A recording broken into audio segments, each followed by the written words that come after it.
Sa Gunoy, may isang misteryo na matagal nang hindi nauunawaan ng marami.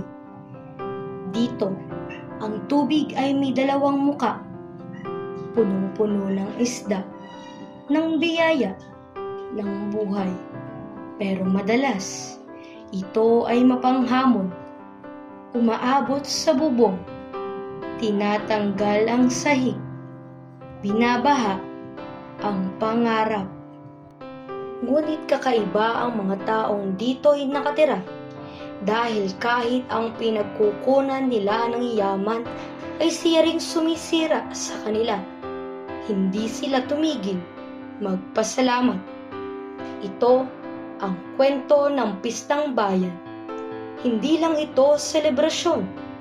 Ito ay panata para sa mga residente, lalo na ang mga nagtitinda sa pamilihang bayan. Dito ang dagat at ilog ay parang magulang. Sila ang nagpapakain, pero sila rin ang pumapalo kapag galit ang panahon. Tuwing bumabaha, doble ang pasakit sa mga mamayan. Malaki na nga ang tubig. Minsan matumal pa ang benta o di kaya ay kakaunti ang paninda. Pero sa halip na magtanong na bakit laging ganito, ang tanong nila, ano pa ang pwede ko ipagpasalamat? Nung ako pinanganak dito, since birth dito na ako sa Guni Poblasyon, sa may simbahan.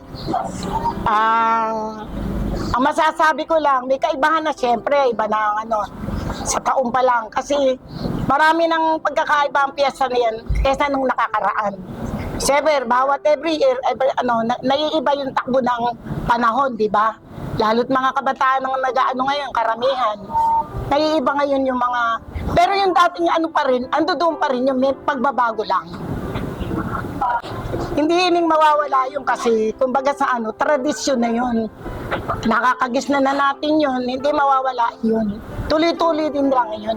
Hindi naman pwede ning magalit. Dala ng panahon yun eh. Siyempre, yung mga namamahay, namumuhay, naiirita. Nagkakaroon kasi ng komplikasyon sa may bahay kasi maglinis ka lang, mahirap. Lumabas ka lang, mahirap. Malaking tubig, baha. Apektado rin kami manininda. Siyempre, iba, hindi na namimik, malaki tubig, malibayad ng tricycle, mga ganyan na mga katuwiran nila. Totoo naman yun. Maaaring hindi nawawala reklamo, pero nandun pa rin ang pasasalamat. Kasi natural lang magreklamo ka lang mangyari, pero huwag mo kakalimutan magpasalamat.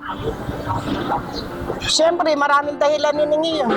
May mga problema kang kapag nakakayanan mo, siyempre magpapasalamat ka. Yun lang yun. Yung pagsubok, maging magaan ang buhay mo, kailangan nagpapasalamat ka. Kung mo nga nakita na nila, nakagisnan na ng mga magulang nila, yung tradisyon na yun, tradisyon talaga. Hindi naman pwedeng mawala yun. Kung ano yung pinag-umpisahan niya yun, kung mo katoliko ka, pagpapatuloy mo yun. Yung pagiging tradisyon na ng Apuana.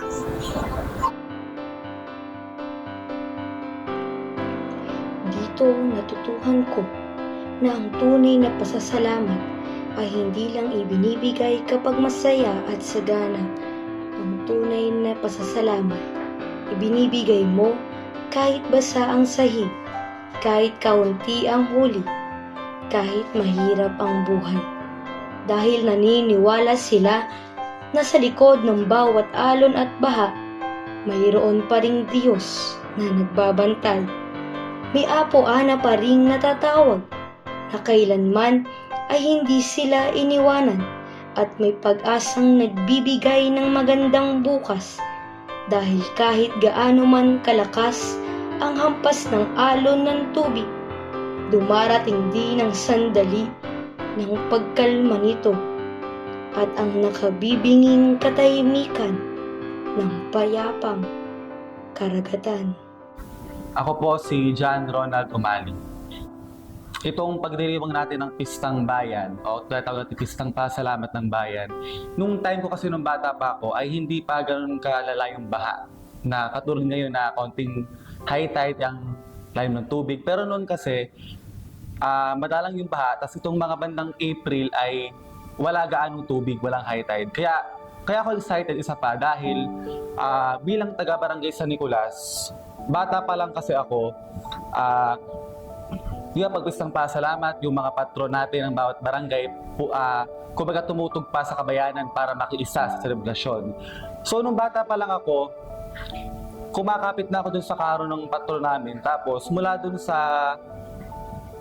barangay namin, sumasama ako hanggang dun sa bayan. At na-amaze ako dahil bakit baka ako napakadaming puon? Bakit kako lahat ng patron ng bawat barangay ay sumasali? Di baka ako ang pista natin ay tuwing July.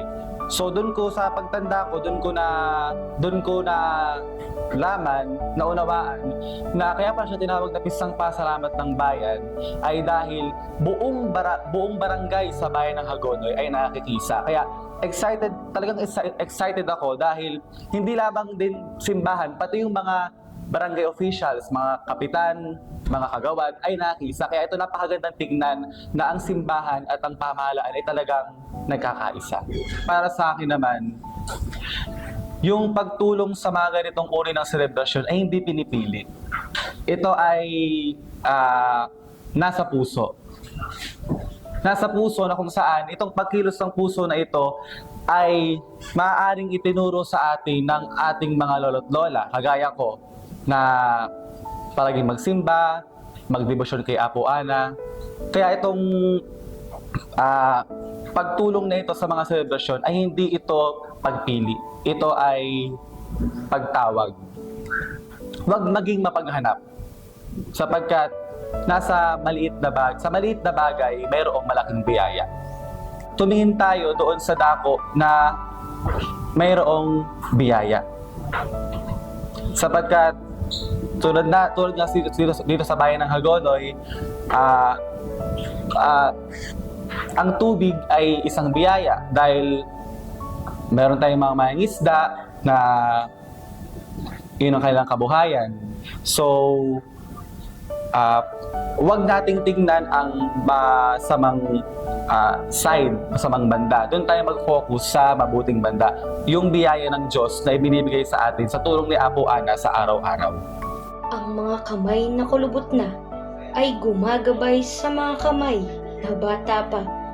Itinuturo nila hindi lang ang paraan ng pagsamba, kundi ang pusong punong-puno ng pagpapahalaga. Isang biling palagi ng mga nakatatanda. Saan man kayo makarating, huwag na huwag ninyong kalilimutan ang magpasalamat. Sa Hagonoy, hindi lumulubog ang diwa nila.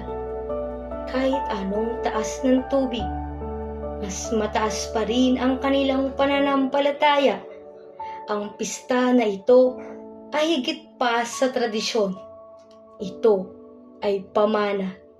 Isang pangako na kahit anong dalas ng pagbaha, kahit anong hirap ng buhay, mananatili silang nagpapasalamat at dadalhin nila ito hindi lang hanggang sa kanilang hininga, kundi hanggang sa susunod na henerasyon.